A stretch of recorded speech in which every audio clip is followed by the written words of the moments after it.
कैसे कैसे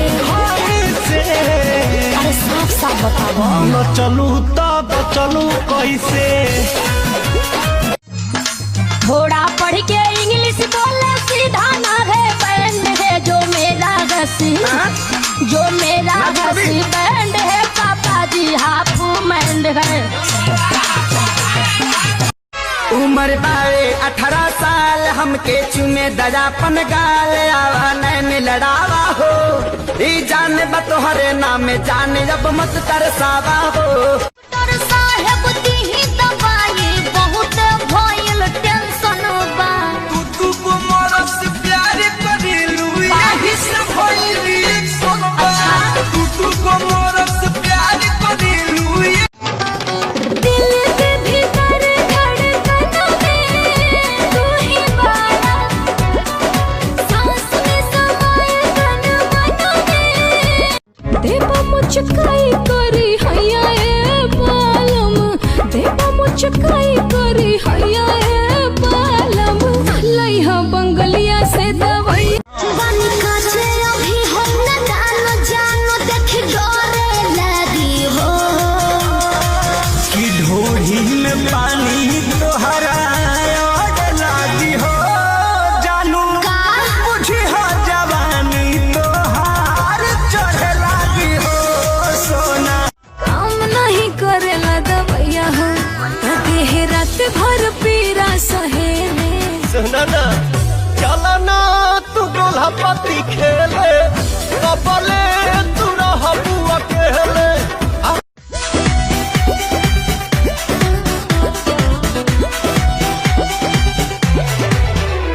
मनी लंदस तार जनी करी बेकार कनी राशन लेके आए कार्ड बनावले बीपीएल राशन लेके आए कार्ड बनावले बीपीएल केहू कार्ड बना करौले देवा मुचकाई करी हैया ए बालम देवा मुचकाई करी हैया ए बालम लइहा बंगलिया से दवाई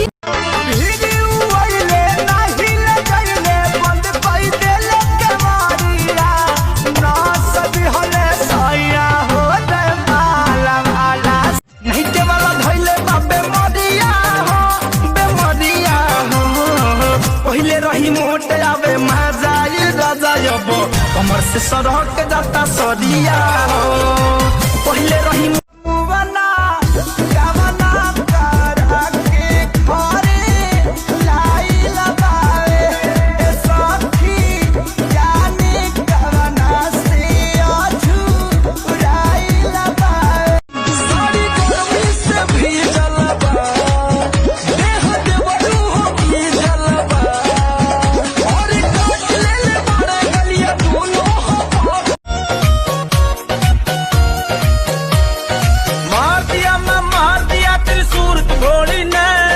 मार दिया त्रिशूल घोड़ी ने और तेरी मिट्टी बोली ने हर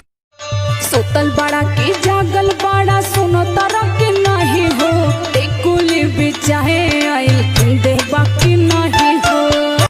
जोरे वाला जोरे मन मोरा भोरे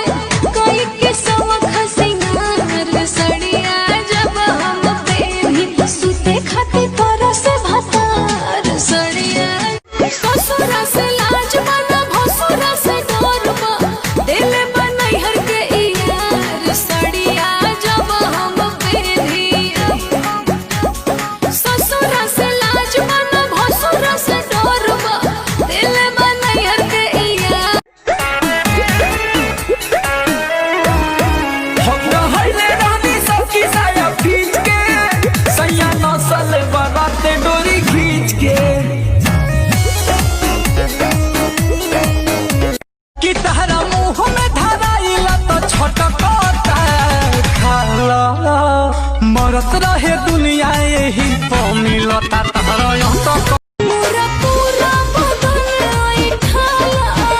हम करिल माई रे माई छूट जाई तो हर पाई आहव को दी दवाई जाने कैसन बा दिल की जरूरत हो हर ही सूरत हो। टूट गइल सारा अरमान काहे पूछ के बतावा तानी।